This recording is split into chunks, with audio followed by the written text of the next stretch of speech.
Hey family, so I'm still in the Bhagavad Gita. There was a couple more things I wanted to talk about. So specifically right here, he says Krishna is talking to Arjuna. So he tells him, your concern should be with action, never with an action's faults. These should never motivate you, nor attachment to an action. Established in this practice, act without attachment, Arjuna, unmoved by failure or success. Equanimity is yoga. And remember, yoga is the system of spiritual and physical practices and disciplines. So yoga is something within their faith. And how I took it as is don't be overtaken by failures or success, okay? And that the reward shouldn't be the sole purpose, the sole means and reasons for doing something. And this is very similar to Stoicism in philosophy, and this also touches on the Hindu concept of karma, and that I believe if we're looking through a Hinduic type of perspective, if you'll get negative karma if you're only looking at the rewards for your actions, and if you're only doing something for the fruits of your labor and not for the selfless type of reasoning, then you will hurt your karma. And if you hurt your karma, you might reincarnate into a lesser dimension of existence next time you come back around. And what's really cool about this is a god, Krishna, giving advice to Arjuna, who is a warrior. And Arjuna has won this bow that he got off of another fire god. And he puts it down because his heart is anguishing at seeing all his relatives and their chariots getting ready for war.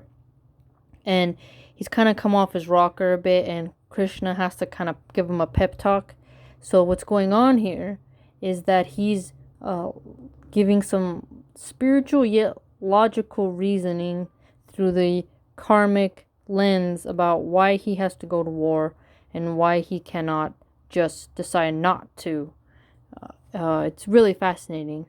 And so another here on stanza number 50, he says, one disciplined by higher mind here casts off good and bad actions.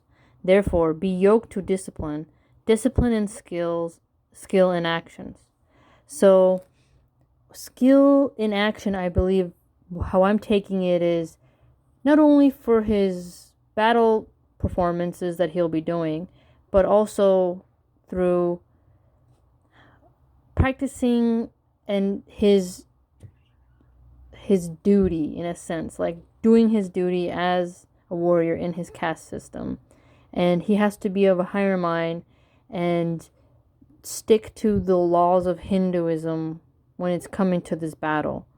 And so disciplined by a higher mind means, I think he's telling him to think more of what the Brahmins would tell him to do. And that he need not overanalyze the ethics of his good and bad, his own personal lens, like morals, for the battle, and that he has to do what he has to do, because he's fighting in what Krishna is calling a righteous war. And he needs to kind of yoke himself, so yoked as in put the reins on of discipline, and to be able to hold steadfast in that. That's how I interpret it. You can interpret it your way. That's the beauty about this text, is it's so ancient that we have so many different lenses in which we can filter it and formulate a hypothesis on what this stanza is saying. And so, like on 51, Krishna continues, having left the fruit of action, the wise ones yoked to higher mind are freed from the bonds of rebirth and go where no corruption is. So no corruption is where Brahma is, okay? Because for the Hindus, Brahma is the highest mode of existence. So the bonds of rebirth, he's specifically talking about reincarnation. The wise ones are yoked to the higher mind. So the wise ones, the aka Brahmins, are, the Atman, I'd say. Because the Atman, there's like a priest class, right? So I'd say like the Atman can focus on a higher mind. So withdrawing, thinking about what you have to do, and so having left the fruit of action, remember to not just think about the results. This does not mean don't think about the consequences. It just means do it selflessly, right? Whether you fail or achieve it, you need to do what you have do. And I really like this. It's there's so many different rules around, no, not rules. Well, yeah, I guess stratagem rules, but morality around warfare. So this is a really cool text, the Bhagavad Gita. Check it out. See if you like it. Yeah.